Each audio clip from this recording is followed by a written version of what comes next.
Información es poder es un lema revisable. Cuando la información circula de manera sobreabundante y se encuentra al alcance de un clic, cuando se nos asalta a cada momento con mensajes que nos encajan como un guante, cuando todo es objeto de filtraciones, entonces la palanca del poder se ejerce desde el ruido que genera confusión y disenso. Se convierte en un caldo espeso donde los relatos se disputan una atención limitada y la verdad no es un horizonte estable para confrontarlos, sino un valor que cotiza en un mercado. Se privatiza, viraliza y monetiza sin relación con los hechos. ¿Cómo reivindicar una ciudadanía entusiásticamente activa en redes, pero impedir que resulte desinformada y que contribuya a su vez a desinformar? ¿Cómo evitar que compartir, ese verbo que desprende tan buenas vibraciones, tan eufórico y fraternal, pueda convertirse en herramienta del error o de la mentira virales? ¿Cómo defender en definitiva la democracia representativa, la del voto informado, cuando otra democracia instantánea, sin programas, sin censo ni responsabilidades, la de la aclamación que provocan un meme tendencioso, un vídeo manipulado, una fake news o una conspiranoia, socavan los cimientos de la primera? Bien, estos párrafos que acabo de leer corresponden al libro Desinformación y Poder, Alquimias de la Persuasión. Yo soy Raúl Rodríguez Ferrandiz, el autor. Soy catedrático de Semiótica de la Comunicación de Masas en la Universidad de Alicante y el libro ha sido publicado por Aldea Global, una colección coeditada por las universidades de Valencia, Pompeu Fabra, Autónoma de Barcelona y Jaume I de Castellón. Hola Raúl, bienvenido. Hola. A la Plaza de la Ciencia de las Universidades, a la Feria del Libro de Madrid. Bueno, es un placer volver a verte para volver a hablar de este libro que no pierde actualidad. Del que tenemos que seguir hablando y tenemos que seguir profundizando. Bueno, cuéntanos, ¿qué laguna de tu área de estudio cubre este libro? Bueno, la verdad es que de desinformación habla todo el mundo últimamente, parece que es una palabra de moda. Yo no creo que esté de moda y que vaya a pasar de moda, sino que me parece que ha venido para quedarse, ¿no? Desinformación la verdad es que ha habido siempre, pero me parece que conviene desde la academia reflexionar sobre la desinformación porque ha adquirido formas y potencialidades que desde luego no tenía antes. Entonces en el libro lo que pretendo es precisamente advertir y poner en valor y precaver a la gente sobre el alcance que tiene la desinformación en estos momentos, ¿no? Que además tiene muchas formas y muy distintas. Claro, porque este título juega un poco con eso de la información es poder, ¿no? Bueno, cuéntanos un poco de qué ejemplos pones, qué ejemplos de desinformación actual explicas en el libro. La verdad es que hay para dar y tomar, porque la actualidad nos brinda cada momento ejemplos de desinformación, ¿no? Tenemos desinformación, en el libro hablo de ello, relacionado con Trump, que es una de las fuentes de desinformación más poderosas que existen en el momento actual, pero también hablo de casos más cercanos en España. La coda final del libro me dio para poder abordar fenómenos de desinformación relacionados con España, como fueron la Dana, por ejemplo. También la segunda elección de Trump, que no podía abordarle los capítulos iniciales, pero que me dio ocasión de tratarlo en la coda final. Y bueno, se hablan de casos de desinformación relacionados con temas tan candentes como puede ser la inmigración, como puede ser el feminismo, los discursos de género, el discurso LGTBI, etcétera. Hay muchos casos en los que la desinformación intenta polarizar una polémica social que es muy buena como polémica, pero que como polarización puede ser muy disolvente, ¿no? Claro, porque ¿en qué lugar queda la democracia si el principal dirigente del planeta, que es Trump, hace uso de estas herramientas para llegar al poder? ¿Dónde queda la democracia? Claro, para un demócrata, la segunda elección, sobre todo de Trump, porque la primera no sabíamos lo que iba a pasar, pero la segunda, para un demócrata que vive a 5.000 kilómetros al otro lado del charco, es como muy deprimente, ¿no? Porque uno se plantea cómo es posible que haya podido ser, que haya sido elegido una segunda vez, ¿no? Yo creo que es una muy mala noticia para la información, es una muy mala noticia para la democracia, porque Trump, al fin y al cabo, uno de los discursos que dio electorales, dijo abiertamente que le votaran, que ya no tendrían que votar más. Si eso no es una invitación a una especie de final de la democracia, como hay algunos libros que ya lo pronostican.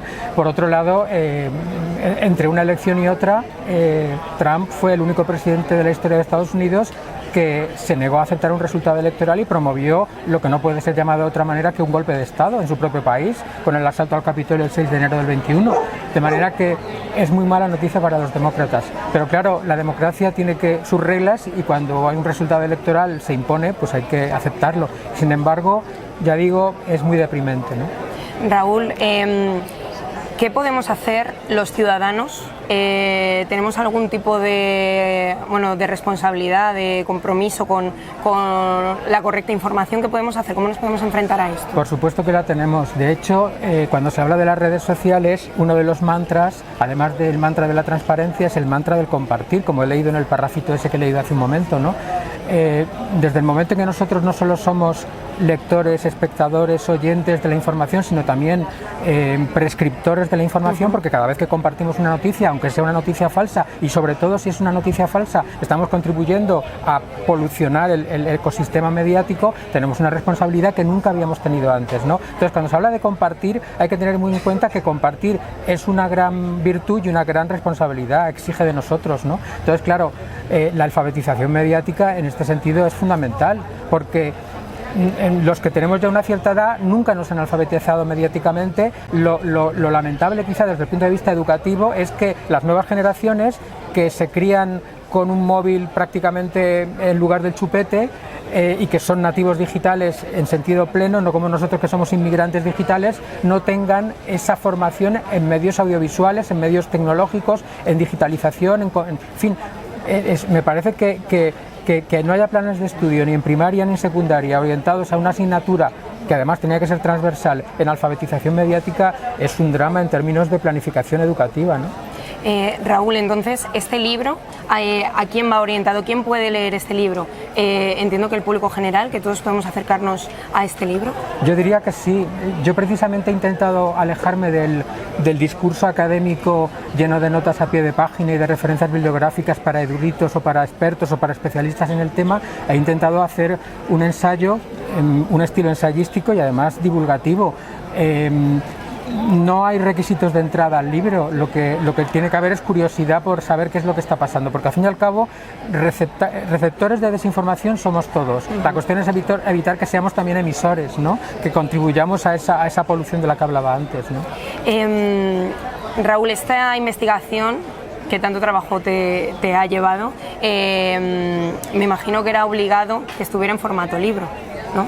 Yo creo que sí. A mí el formato libro, vamos, yo sería incapaz de renunciar a él. Yo llevo ya varios libros, varias monografías a las espaldas y no entiendo la labor intelectual en la academia que no concluya en un libro. Es decir, digamos, yo podré publicar artículos, podré publicar o asistir a conferencias y dar charlas en congresos, pero si eso no acaba en un libro, es como si no acabara en ningún sitio perdurable, ¿no? Es como si los papers están muy bien y la verdad que contribuyen a la carrera académica de uno, pero si no acaban en un libro es como si la barca no llegara a puerto, ¿no? Y para mí el libro es la culminación perfecta. Aquí estamos rodeados de libros en la Plaza de la Ciencia y las universidades. ¿Qué consejos le darías a aquellos que nos ven ahora mismo para hacer un uso legal, responsable, ético de estos contenidos culturales? La propiedad intelectual es algo que hay que respetar y en una cultura de la digitalización, como hablábamos antes, que tiene como lema la transparencia, pero también el compartir, como decía antes, compartir hasta morir tiene unos límites, porque compartir vulnerando los derechos de autor, claro, ibais a decir, es que yo soy autor, claro que me interesa que mis derechos sean protegidos, pero es que interesa a todo el mundo, a los músicos, a los artistas plásticos, a los escritores, desde luego, a los pintores, etcétera, ¿no? Entonces, la propiedad intelectual tiene que ser preservada y tiene que haber mecanismos para garantizar la preservación, ¿no? Bueno, y también nos retribuye a nosotros como sociedad vuestras investigaciones, ¿no? Entonces, al final es bidireccional. Raúl, al escribir este libro, te quiero preguntar, porque claro, son temas, bueno, pues como tú dices, ¿no? Hablamos de democracia, de la situación de la democracia, de la desinformación. Personalmente, ¿has salido más optimista o más pesimista de este libro? Pues he de decir que yo siempre he sido un optimista antropológico y de hecho escribí un libro hace muchos años, el primero que escribí, la primera monografía que le tengo mucho cariño, Apocalipsis Show se llamaba, jugando con lo de la película de Coppola, y en esa película me metía mucho con los apocalípticos relacionado con la televisión, ¿no? Y entonces yo pasaba por ser un integrado, ¿no? Porque esa dicotomía de eco entre apocalípticos e integrados, yo parecía que era un integrado. Pues yo no sé si es la edad, o si es Trump, o si es qué es, o la pandemia o qué, pero me estoy volviendo un cenizo, mucho cuidado. Pero bueno, No, yo creo que hay que dar un mensaje positivo. Yo creo que la democracia está en un estado bastante, yo no diría catatónico, pero bastante delicado. Y como no rememos todos, no sé si para evitar la polarización, nos rememos hacia el centro, porque claro, la polarización es irnos cada uno por un lado y que no haya posibilidad en absoluto de diálogo, ¿no? Y al fin y al cabo la política se basa en consenso, se basa en pactos, ¿no? Entonces, cuando hay dos polos tan enfrentados, la verdad es que es imposible hacer pactos. Así que yo abogaría porque bogáramos todos hacia el centro, ¿no? Pero bueno, hacia el centro, digamos, para poder entendernos, ¿no? Para porque poder dialogar. La polarización es absolutamente paralizante e incapacitante, ¿no? Bueno, Raúl, muchísimas gracias por concedernos esta entrevista. Solo me queda preguntarte, antes de que inicies la firma, ¿qué se siente al ser un autor científico, un investigador, y estar aquí en la Feria del Libro de Madrid, en este espacio dedicado a las universidades, en la Plaza de la Ciencia de las Universidades? Bueno, pues yo tengo que decir que estoy agradecidísimo a la UNE, estoy agradecidísimo a la staff de la UNE, que me ha tratado siempre muy bien cuando he venido a Madrid. Muy agradecido a la Universidad de Valencia, que es la editora, coeditora de Aldea Global, pero editora en primera persona, digamos, del libro este. Así que estoy encantado de estar aquí en una plaza que se llama de la ciencia y de las universidades, pues no podía estar en mejor lugar. Estoy encantadísimo y muy honrado. Nosotras sí que estamos encantadas de volver a verte, Raúl. Bueno, para aquellos que nos estén viendo, decir que tenemos un podcast mucho más extenso, indagando en el libro, en nuestro podcast Libros para Comprender. O sea que quien se haya quedado con buen sabor de boca y quiere saber más, ahí también lo puede encontrar. Muy bien. Bueno, muchísimas gracias, Raúl, y mucha suerte con la firma. Gracias a ti. Gracias.